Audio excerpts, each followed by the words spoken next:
Do you really want to be subject to the thinking, to the habits and the thought patterns of that so-called majority? It would be insane. And this to me is the illusion of democracy. It's far better, that we all take on board our authority, our autonomy, and our complete and utter uniqueness. Yeah, I mean, democracy... we realise that everyone is interconnected, and these are our brothers and sisters, and I'm joking about the police and the fact that they can put the blue light on to indicate to the public that there's people driving around who are mentally ill. Well, that ultimately, whoever they might be, they're being miseducated, and for that I can only, really, I've got to be more compassionate. I don't have to be, but I choose to be more compassionate. And you don't have to carry around grievances, then, you see. Yeah, I mean, this is another thing about the anonymous movement. Who's behind that? Who's funding it? Is it the Soros Foundation again? When you start to look into various systems that are employed in almost like the transition towns, well, I'm very wary of anything that attempts to impose authority from above on anyone else. So for me, any true movement has to come from the people. It's got to be a spontaneous awakening of consciousness within the people. And absolutely. The people say, we've had enough of this banking system. We're stepping out of it. We want a system whereby we can create our own instruments, our own promissory notes, bonds, and from those which get deposited in a special account, we will have a line of credit from which we can just purchase all the stuff that we might need to do the things that we want to be doing. And in the meantime, we'll dedicate X number of hours per day for the benefit of everyone in the community. Yeah, absolutely. Wherever we might be, we establish our own communities. That's definitely one of the solutions that can be sought. I mean, a lot of people... If people want more information on this, I'd suggest that they go and go to Citizen Z TV. Yes. It's through the Planet's website, Michael of Elmet. In fact, he was, he's got some films on there called The Free Man's Zeitgeist. And he's using it not in the sense that we think of perhaps with a series of films, but in the sense that the zeitgeist is the spirit of now. Spirit of the age, yeah. Now he's documenting his growth, his increasing understanding, his expansion in consciousness. All that is being documented. And he's terming it the free man's zeitgeist. His understanding of his experience of now. Yeah. And, of course, that's representative of other people's as well. It's not when it is unique to him, in terms of his experience of it, but in more general terms, if we zoom out a bit further, then you can see that his understandings and perceptions are similar to those around him, with those connections that he has with those of us that resonate at the same vibratory level. And that's how we make these connections. That's how people come into our lives. If you're giving off a low level of frequency, don't be surprised if you're attracting similar people into your world who are also of that low level. Exactly. Yeah. They get into these habits of behaving and thinking, and they wonder why they keep attracting the same partner, for instance, and not really being able to get the one that they believe that they should be with, if they do at that time. Why are people like that? Well, I would say it's because of all the programming we've received from the media. So we're back to critical thinking skills again. Coronation Street, EastEnders, all those fucking shitty soap operas. We can offer them, and I can use an ad hominem like that. But let's have a look at the deep. Let's go a bit deeper. Let's look at what it's actually projecting, what it's actually programming into people's minds. And voyeuristic. It's voyeuristic.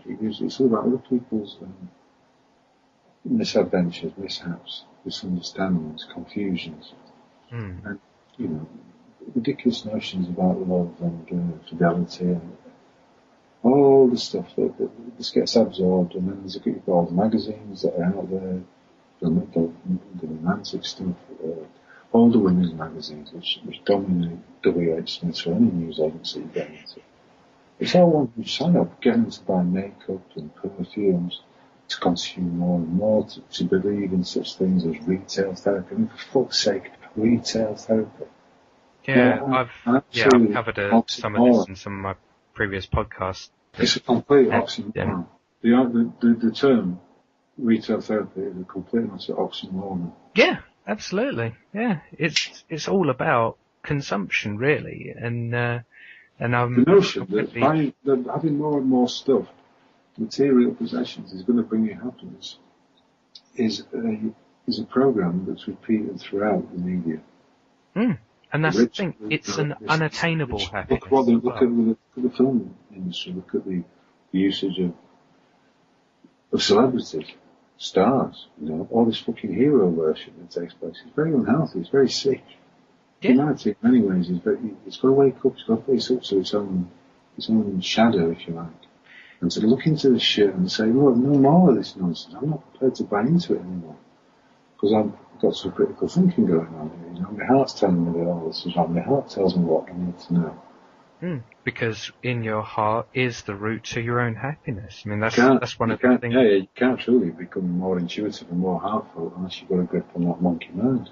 Yeah, exactly. That's one of the things I say when I'm go dancing underwear. You're going to be chasing a banana. You don't watch a monkey. He's distracted all the time. Yeah, that's the thing. I mean, when people are constantly searching for these material needs, it's inherently geared as an insatiable thirst. You will never, ever achieve that happiness because we're always constantly being taught that we need more and more and more. It's just like the profit motive. You can never have more. Yes, yeah. It's a program, and it's a program of addiction that is transposed. It's a value system disorder. That's why, this is the significance behind the plasma TV screens. It makes it somehow more real and everything, with surround sound. You can control the actual thought processes of the population, both physically, spiritually, and in terms of morality also.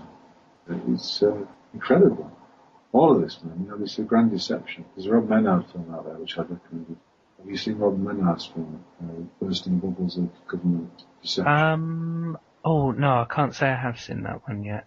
That was a huge influential film that I saw around the time of, I think it was a year or so after the first Zeitgeist film came out. Right. Okay. But it is all a deception. It's also very, very cunning. And, as we said before, the sophistry of the language and the rhetoric that's been used against us. By these advertisers, they're like sorcerers, man. Yeah. That's one of the things that Bill Hicks implied, that, that society is literally spellbound. And he saw it as his job to break the spell. Well, as a friend of mine, Darren Diogi, likes to say, what do we learn at school? We learn how to spell, how to cast spells. What does it say over that door? It says entrance. Does it say entrance or entrance? Yeah.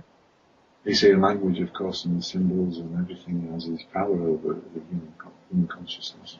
Yeah.